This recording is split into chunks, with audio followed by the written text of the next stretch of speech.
Stanford University.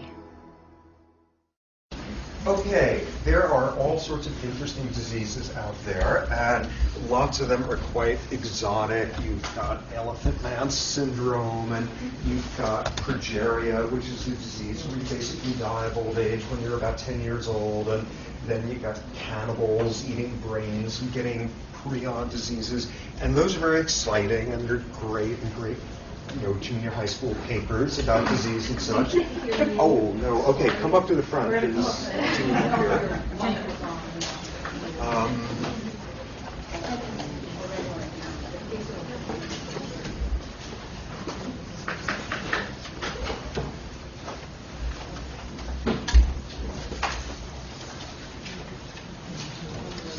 See, a couple more seats. There's a fan back there that's okay. So there are all sorts of these great made-for-TV movie diseases out there. But when you want to come to, say, basic meat and potatoes of human medical misery, there is nothing out there like depression.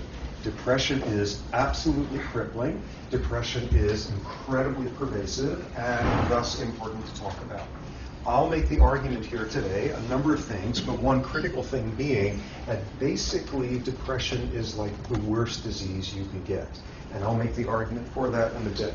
It is devastating. It is wildly common. Current estimates are 15% of us in this room will have a major depression at some point or other in our lives. So that is not good. What is also clear is it is worldwide. Currently, World Health Organization says depression is the number 4 cause of disability on this planet. And by the year 2025, it's going to be number 2 after obesity, diabetes-related disorders. So it is bad news, and it is becoming more common. Okay, so what I'm going to talk about today are seemingly 2 very, very different topics and tie them together at the end. And what the main point is if you live inside only one of those topics, you're not going to understand this disease at all. First topic being, what does biology have to do with depression? Second topic being, what does psychology have to do with it? Okay, so starting off, first giving a sense of symptoms. And right off the bat, we've got a semantic problem, which is we all use the word depression in an everyday sense. You get some bad news about something, you know, to replace the transmission in your car, somebody disappoints you enormously, and you feel bummed, you feel depressed, you were down for a few days. That's not the version of depression I'll be talking about.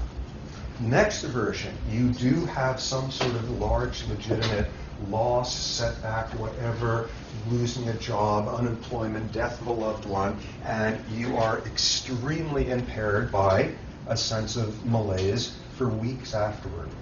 And then you come out the other end. That's sort of what I'll be talking about. But even more so what I'll focus on is the subset of individuals who, when something like that occurs, falls into this depressive state, and weeks and months later, they still have not come out the other end. Terminology, the everyday depression that we all have now and then, that sort of version. The second one, the something awful happens and you feel terrible for a while and then come out the other end, a reactive depression. The third version, where you are flattened by it for long periods afterward, a major depression. And what you also see with people with major depression after a while is it doesn't take something awful externally to trigger one of those again. Okay, so what are the symptoms about? If I had to define major depression in one sentence, I would say it's a biochemical disorder with a genetic component and early experience influences where somebody can't appreciate sunsets. And that's what this disease is about. And when you think about it, that is a very sad thing. You look at some of our major diseases, somebody with cancer, somebody crippled by heart disease, and you see the most unlikely things out there. You see somebody saying, well, obviously I'm not glad I'm dying of cancer, but without this disease, I never would have realized the importance of friends. I never would have reconciled with my family members. I never would have found my God on a completely weird level. I'm almost glad this has happened to me. Humans have this astonishing capacity to derive pleasure out of the most unlikely domains. What could possibly be worse than a disease whose defining symptom is the inability to feel pleasure? Thus, at the top of the list, anhedonia. Hedonism, the pursuit of pleasure, anhedonia, the inability to feel pleasure, that is what a depression is about. And you get someone who has just had some enormous good luck, a long-sought relationship, works out well, whatever, and they feel nothing. An inability to feel pleasure, way at the top of the list. What else?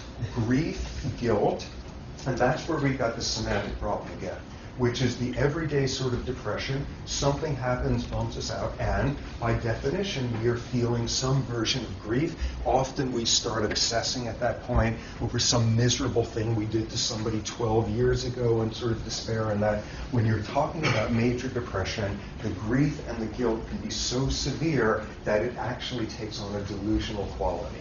Okay, not delusional in the sense of a schizophrenic with delusions, hearing voices, thought disorder, but a certain style with extreme depression. Let me give you an example.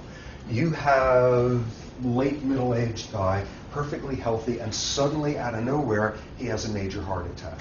He's lying there in the hospital, and the reality is he's going to recover. He's going to have to make some changes in his lifestyle, but he's going to recover. He instead falls into a major depression. This has transformed his sense of who he is. Suddenly he's an old man. Suddenly there's all these things he can't do. He falls into a major depression. Yet he's recovering.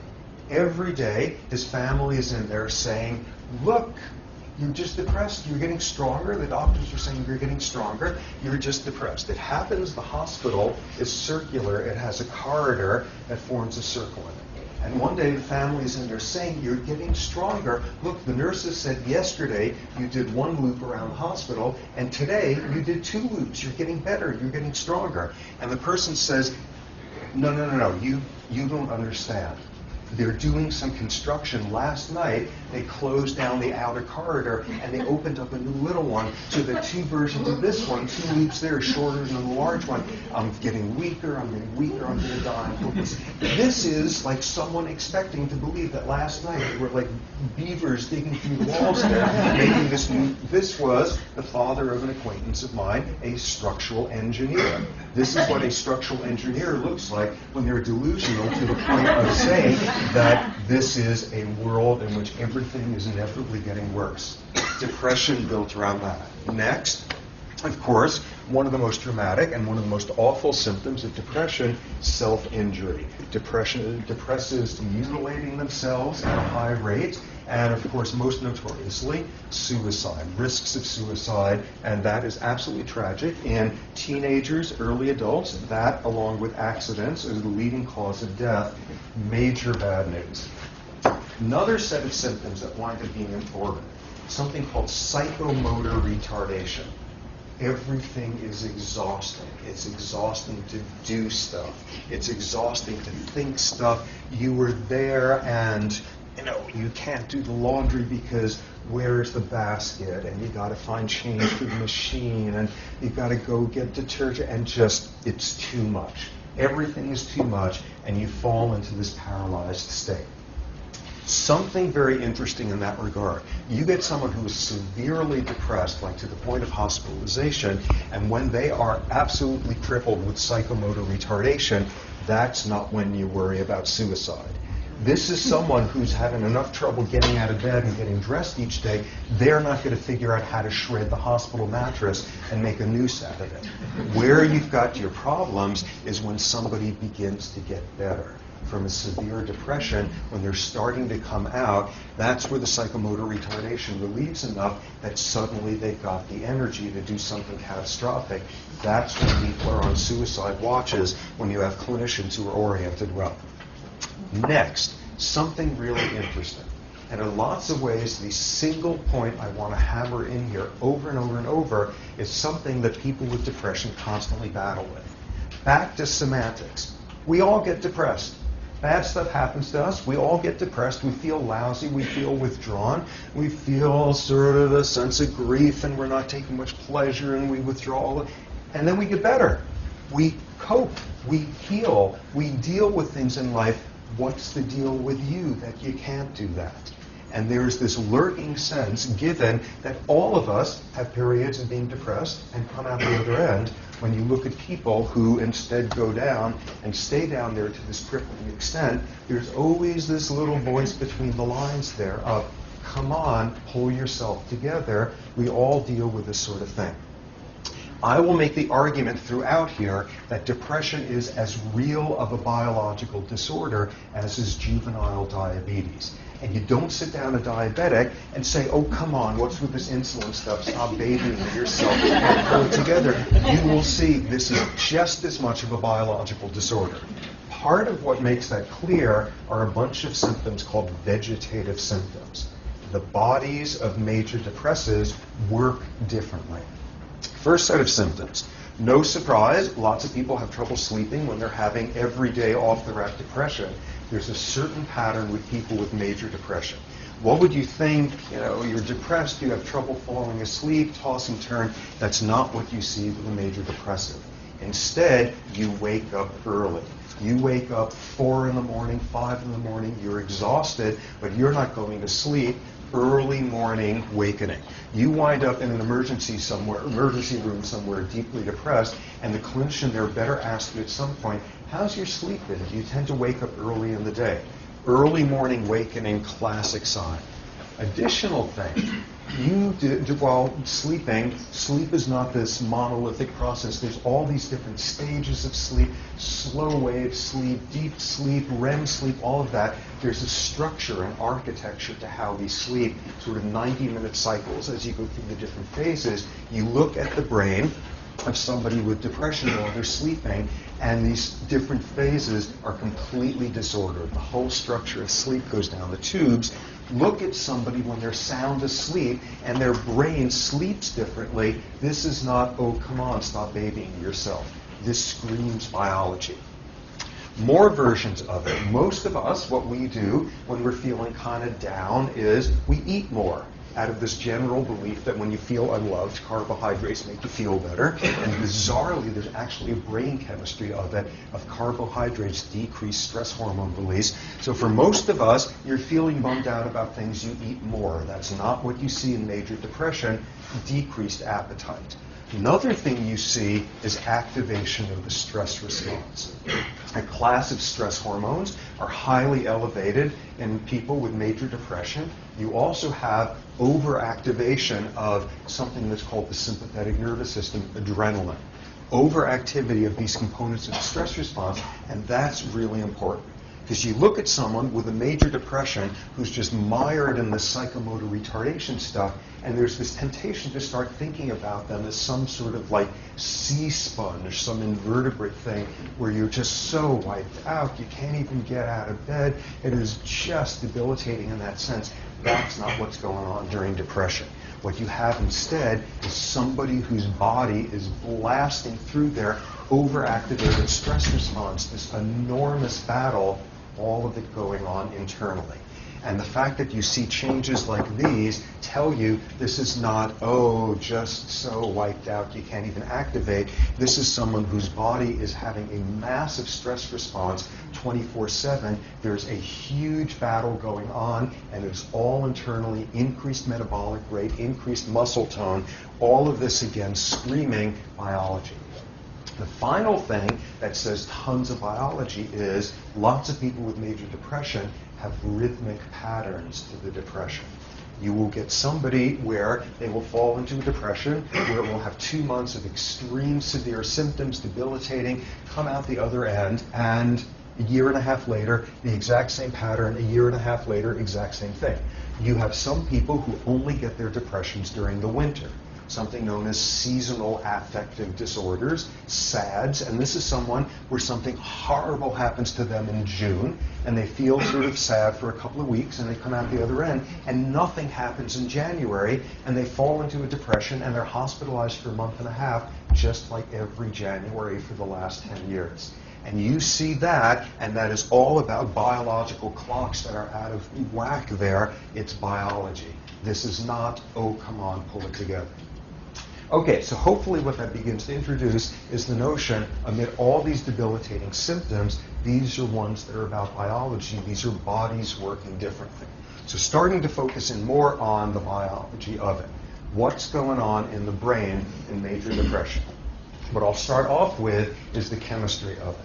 Okay, what we got here, do not panic if you are not sort of familiar with this and have not wanted to think about science since high school sort of thing. You got two brain cells, you got two neurons. The way they talk to each other, they don't actually touch each other. In order for one neuron to send a message to another one, it needs to release a chemical messenger that goes floating over here and does something or other to this neuron. Chemical messenger called a neurotransmitter. And here we have a case of this, and by law, all neurons go from left to right. So this is a cell that continues down this way. It's all excited. It's trying to pass on some news to this neuron. There's a space in between called the synapse. And what this one is doing, because it's all excited, it has these little water balloons filled with neurotransmitters. Excitation signal comes along, dumps the neurotransmitters. They go floating across the synapse, bind to a receptor there, and then suddenly, something changes in this neuron. That's how neurons talk to each other. How many different types of neurotransmitters there are? Probably hundreds. And what will be pertinent here is, in depression, there's just a handful of them that seem to be implicated. First neurotransmitter, something called norepinephrine. Norepinephrine first got implicated in depression in the early 50s, in the early 60s rather. What was the evidence? Around that time, the first generation of antidepressant drugs had been developed, something called MAO inhibitors. What do they do?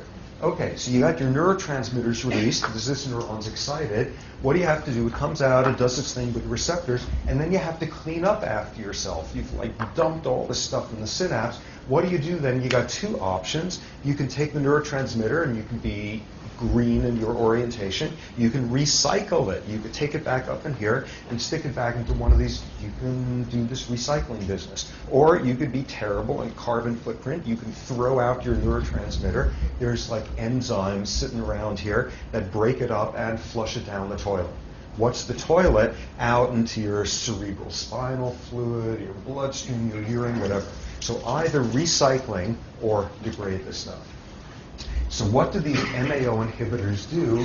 They inhibit the activity of this enzyme that breaks down norepinephrine. Okay, so what's the logic there? So you inhibit the activity of this enzyme. You don't break down norepinephrine, so it's just floating around there, and for lack of anything else to do, it hits the receptor a second time, and a third time, and a gazillionth time. And suddenly, somebody's depression goes away. What's your theory have to be at that point? Ooh, I bet there wasn't enough norepinephrine coming out. You find a means to increase the signaling, somebody gets better, and you now hypothesize there's a problem with too little norepinephrine. By the late 60s, another class of antidepressants came in called tricyclic antidepressants. What do? Essentially the same exact thing. What they do is they gum up this pump that recycles the stuff. Norepinephrine doesn't get removed from the synapse, has nothing else to do, hits the receptor second, third, 10th time, person feels better. Ooh, I think the problem in my theory is too little norepinephrine coming out. Thus, the norepinephrine hypothesis. More evidence for it, there are classes of drugs that will decrease your norepinephrine release. Why would you want to do that? In some parts of the body, an excess of norepinephrine has something to do with high blood pressure. So you take a class of drugs, something called reserpine, and what it does is it disintegrates these things. And thus, you don't dump as much norepinephrine. Major side effect in lowering somebody's blood pressure that way is they fall into a depression. So you take a depressed person, you find a way of boosting up their norepinephrine signaling, they feel better. You take a normal person, you drive down their norepinephrine signaling, they get depressed. There's got to be a problem here of too little norepinephrine. So that's incredibly convincing. So at this point, what you got to say is, okay, great, that's convincing, that's irrefutable. What does norepinephrine do? And people figured it out in the 50s, and it's got something to do with this.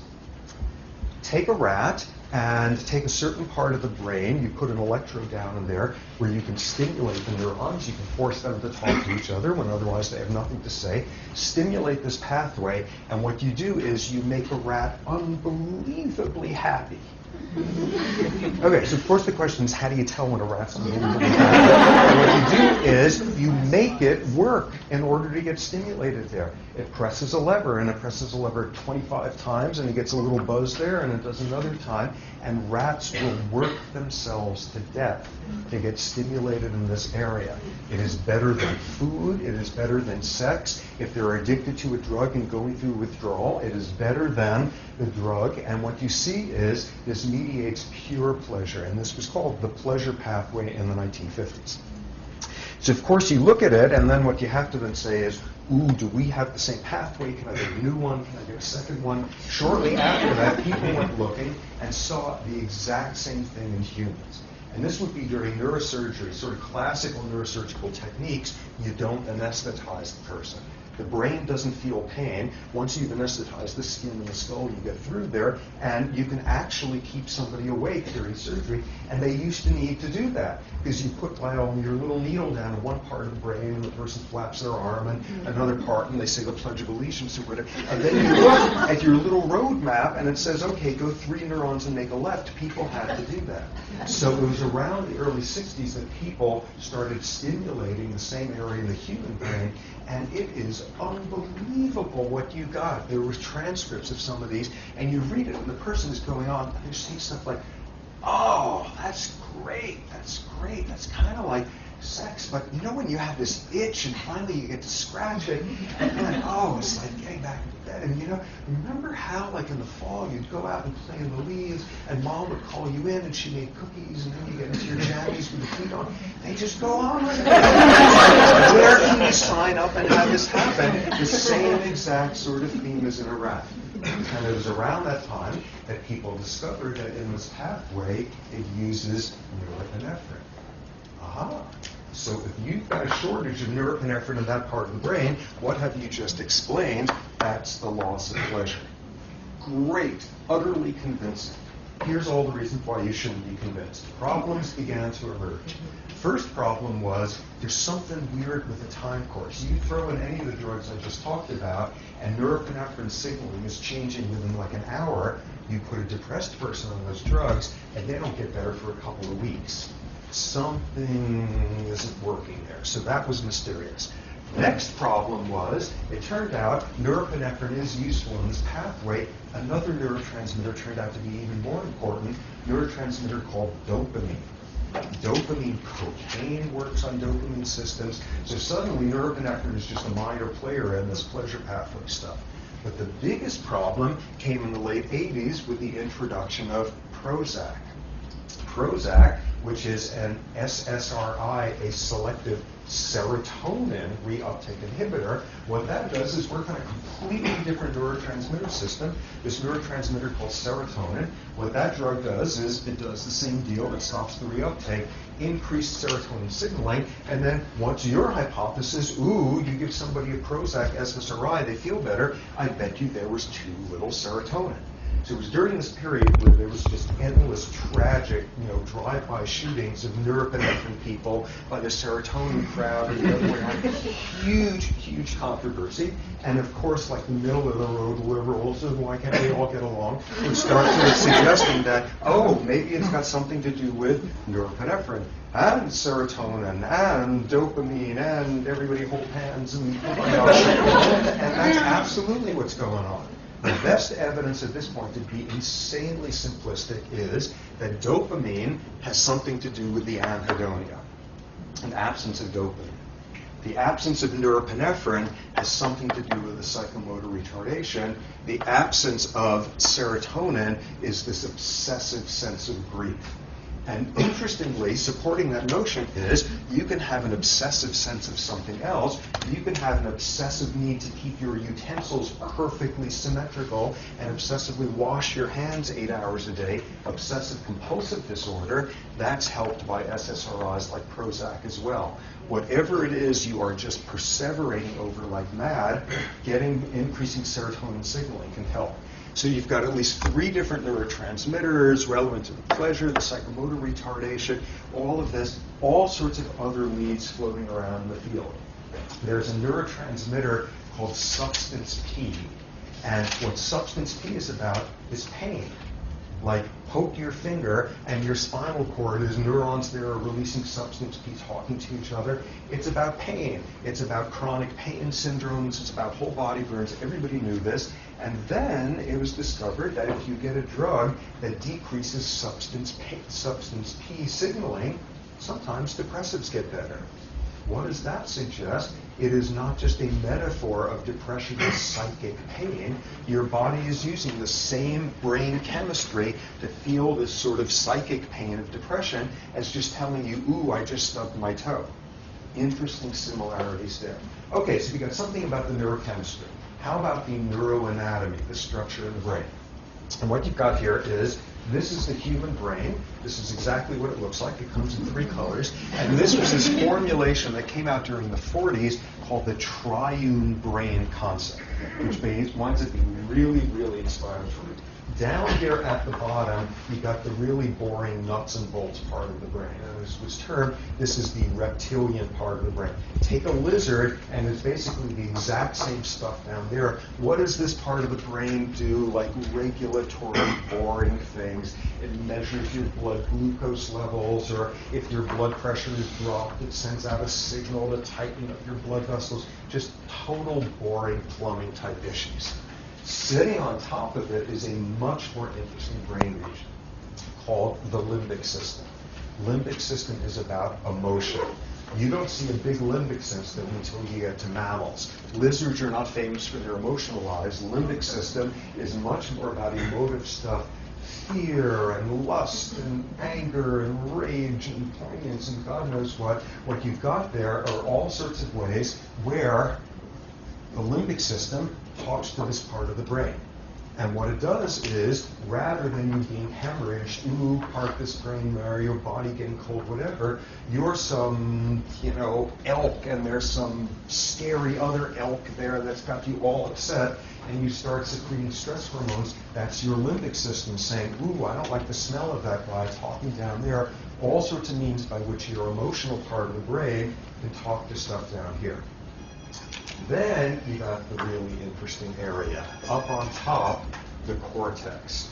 Cortex, all sorts of creatures out there have cortexes. We got more than anybody.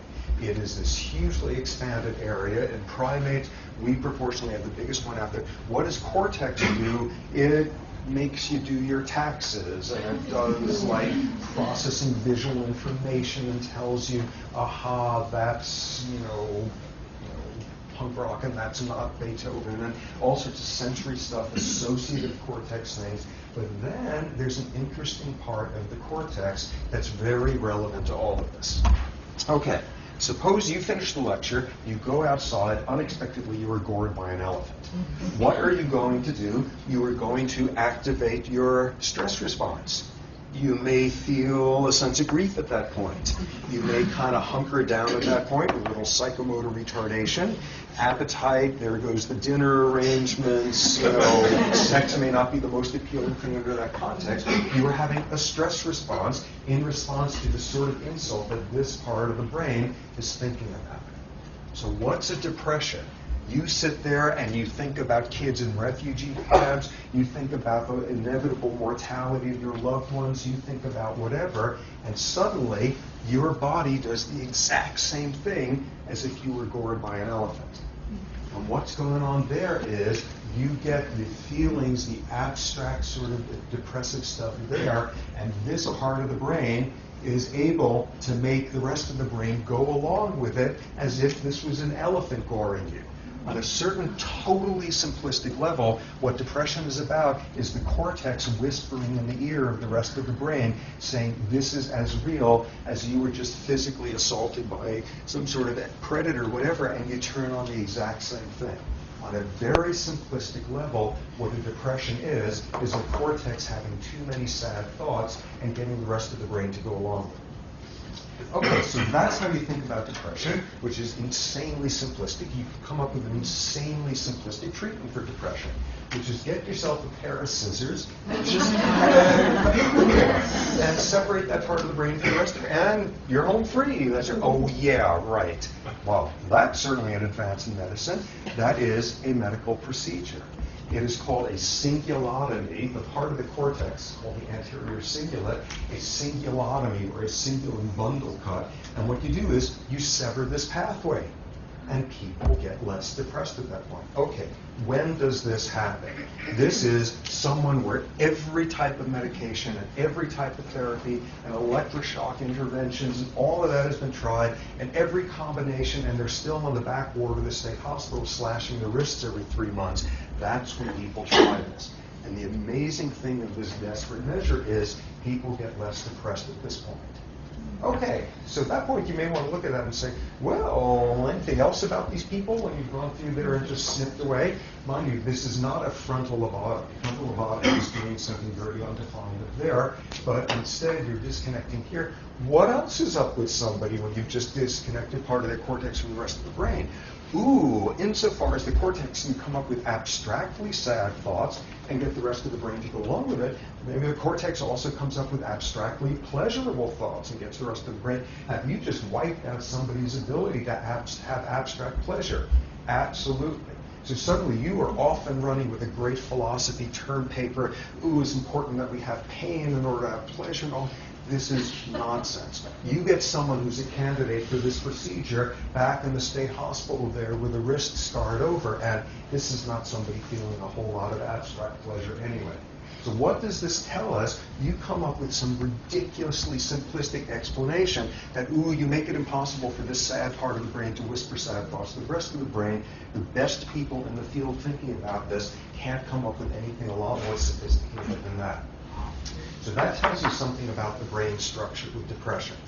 Final bit of biology here, hormones. What do hormones have to do with it? One very important domain of hormones. You take somebody and they're having problems with the class of hormones, thyroid hormones. What thyroid hormones are about is maintaining your metabolism, keeping your body warm enough, all that sort of stuff. If you have a severe shortage of thyroid hormone, lots of things happen, including you fall into a major depression. Hypothyroidism is associated with major depression. There's an autoimmune disease called Hashimoto's disease, which involves problems with secreting thyroid hormone, and that's a basic feature of it.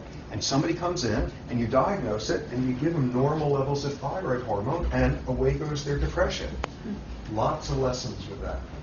First one is, best estimates are about 20% of major depressions are undiagnosed hypothyroid syndromes instead. The next one it demonstrates is you better, when somebody is thinking about your psychiatric state, you better have somebody there who's thinking about your nutrition, your hormone levels, your nothing about what's going on here is independent of the rest of the body. So a big role for thyroid hormones. Next domain of hormones being relevant. You take women.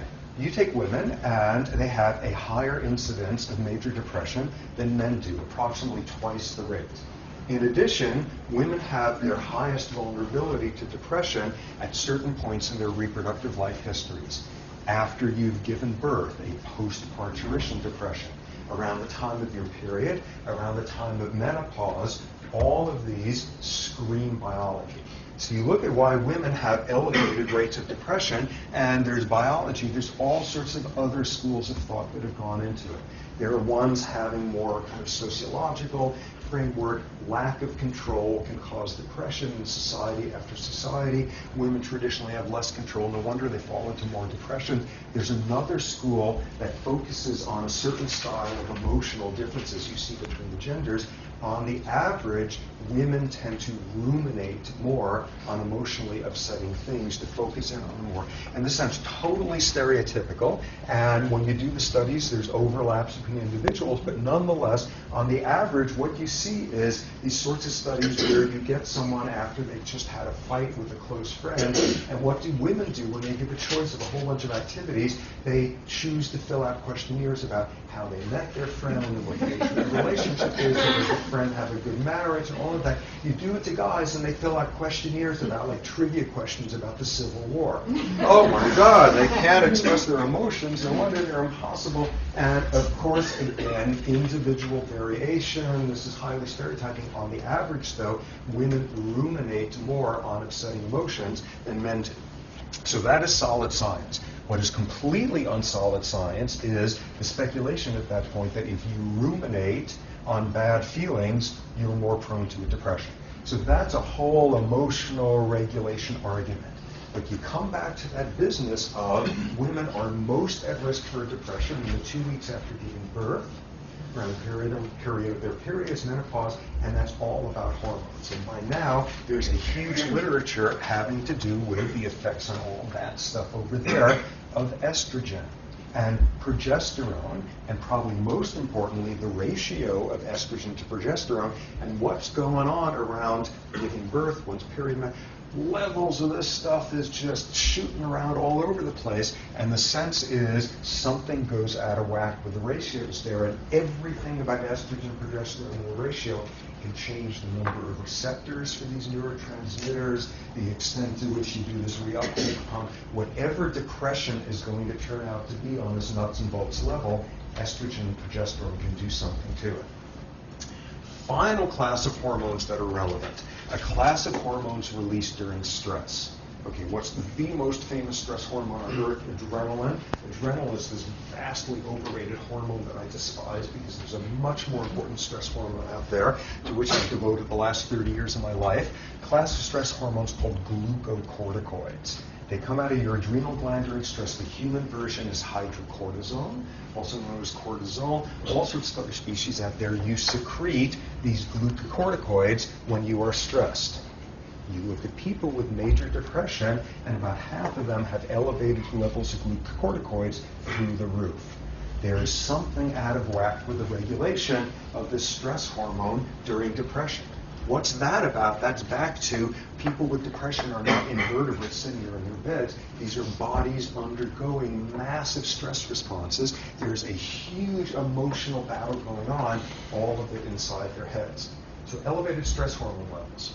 What's very clear is you get exposed to a lot of glucocorticoids, and you're more at risk now for depression. You can see this epidemiologically. You get people, and statistically, before their first major depressive episode, something awful, stressful occurs. And that's where this happens, and this is the subset of people who stay down there far longer. Have one of those first depressive episodes due to some stressful event, you come out the other side eventually, you are no more at risk for depression than anybody else. Along comes a second major stressor, and you fall into a depression, come out the other end, no more at risk for than anyone else for depression. Somewhere around the fourth or fifth stress-induced depression, something happens and things start cycling on their own there, and you no longer need a major stressor to cause you to get depressed like that. That's when the clocks are off and running. That's the transition. Okay, so major stress can predispose you towards depression. More evidence, there's a disease called Cushing's disease, where people secrete boatloads of this glucocorticoid stuff. People with Cushing's fall into depressions. There's a whole bunch of diseases where people have to be treated with lots of glucocorticoids. They fall into depression. What are glucocorticoids doing? A whole lot of them, and your brain gets depleted of dopamine. And you're right back in this domain. That's probably the neurochemistry of how you get there. Okay, so what do we got at this point? We got something about brain chemistry depression. We got something about the structure of the brain. We got something about hormones. You are a card-carrying biological psychiatrist, and that's all you need to know about the subject. And if that's all you know about the subject, you are going to be pitifully bad at making anybody get better. Because all of this knowledge winds up being effective for treating maybe 30-40% of depressives. The vast majority of people, the antidepressant drugs don't do a whole lot there. All you got there is modern cutting-edge biology stuff, and that's not enough. So what I'll transition to here is now talking about the psychology of depression, because you better have that piece in the story, or else you're absolutely useless. Starting off with, I make apologies here, but I actually have to say the name of Sigmund Freud here, because he winds up being very relevant to depression. Freud, back when, dealt with this puzzle of the difference between we all get depressed and come out the other end, and the subset of people who crash. The turn of the century Viennese term for people who come out the other side, mourning. You mourn something and you recover. turn of the century Viennese term for major depression, melancholia. And Freud, in this famous essay, said, why is it that a subset of us fall into it? What's the difference between mourning and melancholia? And he came up with a really interesting model. Okay, according to Freud, you have mixed feelings and ambivalencies about everybody you love out there. You love them, and you hate them, and you resent them, and you yearn for them, and you reject them, and all that Freudian stuff. So, in this Freudian view, you have lost a loved one. That can also be a loved concept, a loved goal, a loved... You have lost a loved one. What happens then is, in most people, you are able to focus on the love and the sense of loss. You mourn, and you come out the other end. In Freud's view, what melancholia is about is the subset of people who can't put the negative feelings in the background, and instead you are awash in the love and the hate and the regret and the pain and the delight and all of that. And what a depression is this wallowing, this melancholic loss in the ambivalencies you have about the lost loved one. It explains tons. No wonder you have the grief. Lose somebody and go through the mourning business, and only one thing is wrong: you've lost this loved one. Lose somebody with melancholia, and two things have happened. You've lost the loved one, and you have now lost the opportunity to ever make things better with them. No wonder you have the guilt. You're sitting there saying, thank God, I'm finally done with this person. They are never going to control my life. How can I think such a thing like that? Sudden crippling guilt, all sorts of other symptoms. And out of this came this wonderful soundbite: depression is aggression turned inward. Because you've got nobody else out there to have these arguments with. This is the person who you have most loved but most hated, and you've never said the things you needed to hear, and pounding at the door to get them to finally be able to tell them it, and now you've lost that opportunity forever, and all you can do is internalize all of that aggression turned inward. No wonder you're not feeling a whole lot of pleasure. No wonder you're secreting stress hormones. No wonder you're not getting out of bed all that readily with the psychomotor retardation stuff. This really powerful soundbite of aggression turned inward. That's great. What isn't great is how in hell do you turn like Freudian ambivalent feelings into something about neurochemistry, or like what do estrogen progesterone ratios have to do with like love-hate ratios? It's great, it feels very intuitive. You can't do modern science on it, which is the problem with the best parts of Freud. Okay, so instead you need to shift over to looking at experimental psychology and understanding what is the psychology of stress. What is it that makes psychological stressors stressful?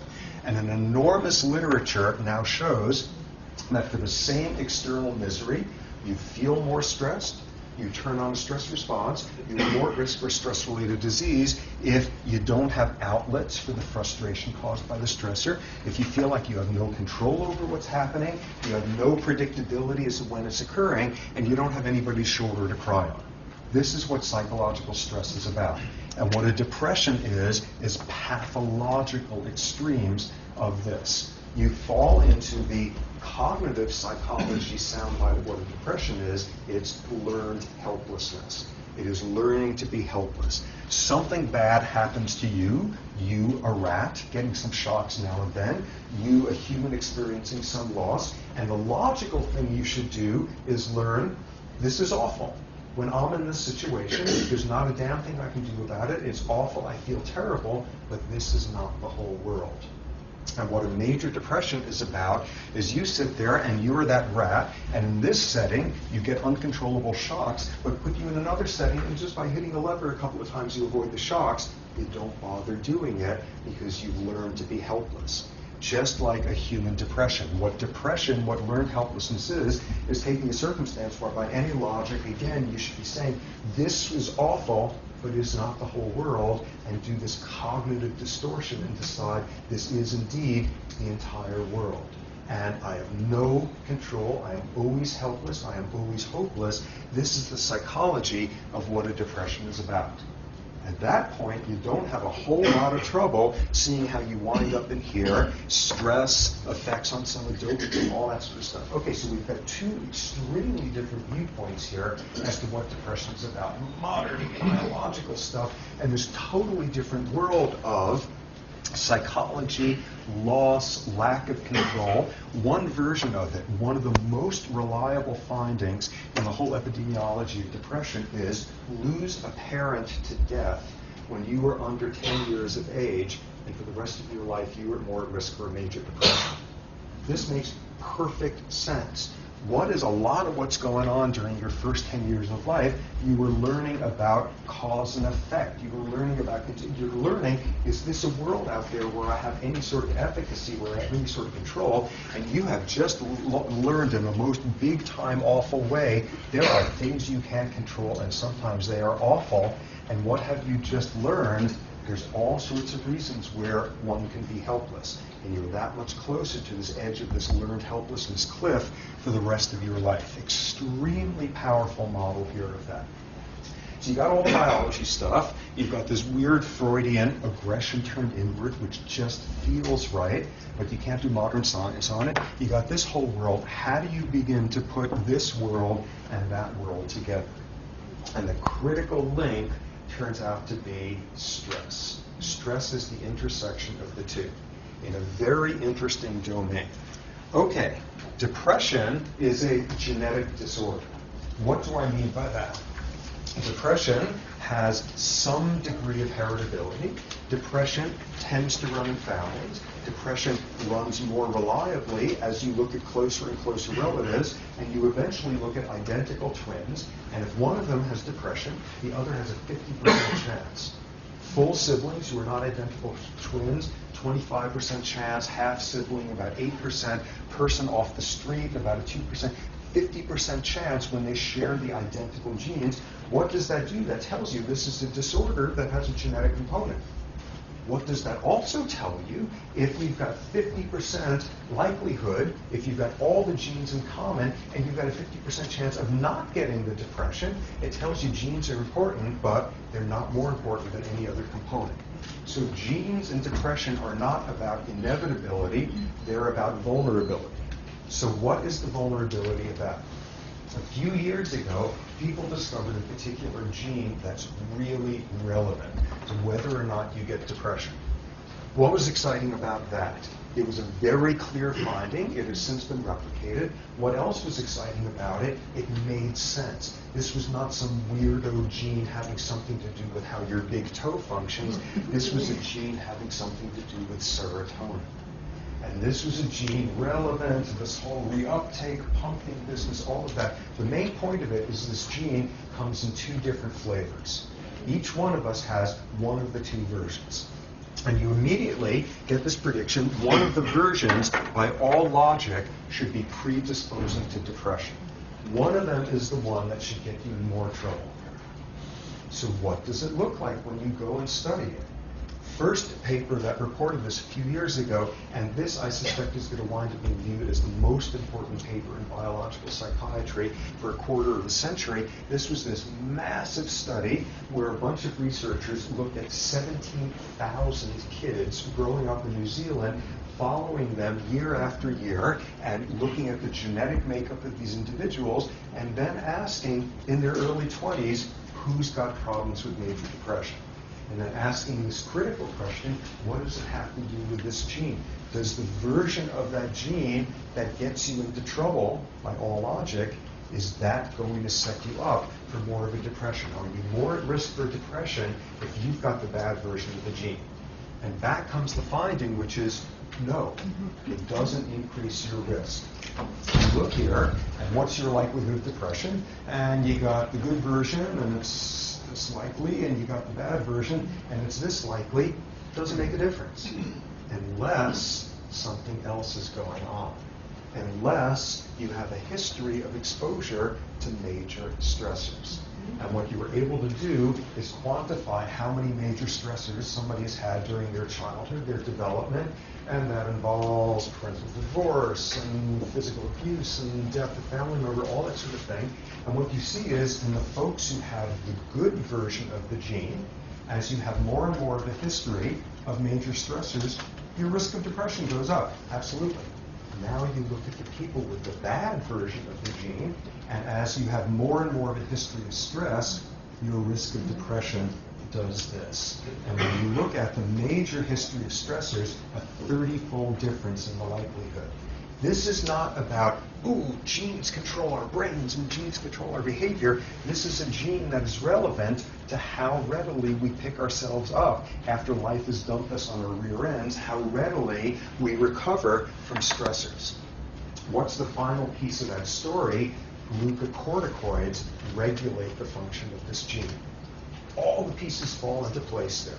Wonderfully logical, and suddenly you have a way of taking this whole world of psychological components of stress and tying it into all that biochemistry, wonderfully integrated model. Okay, so in lots of ways, this is where the field is at this point.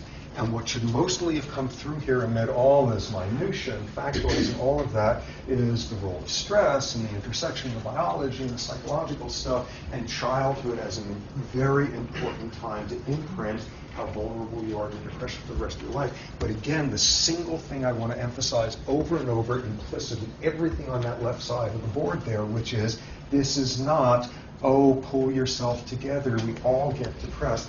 This is as real of a biological disorder as is diabetes. And that's the thing I most want you guys to take off from here. And in the context of a university setting is rife with major depression. The community of high-achieving type A individuals is rife with major depression. It is all around us, and amid it being all around us, there is this weird, corrosive inhibition, embarrassment, discomfort we have with the world of psychiatric diseases. One of the greatest things, if you're a researcher with disease, one of the things you pray for is for some powerful senator to have their loved one come down with your disease, because they're going to set up a foundation and get special funding and advocacy groups and all of that, not for a psychiatric disorder. That's the one where people don't talk about it. And amid this screaming biology, and this is a devastating disease and all of that, in any place, and especially in a community like this, where everyone is supposed to be golden and functioning and flawless and just gliding through life, this is one of the hardest diseases for people to admit to. So it is there, it's all over the place, and it's biology. And you should be no more inhibited about admitting that you've got something going on that's funny with this type of gene than you would be to admit that your pancreas isn't secreting insulin. So let me stop at this point. And again, unfortunately, I got to sprint out the door. Otherwise, I'm going to take questions. But thanks.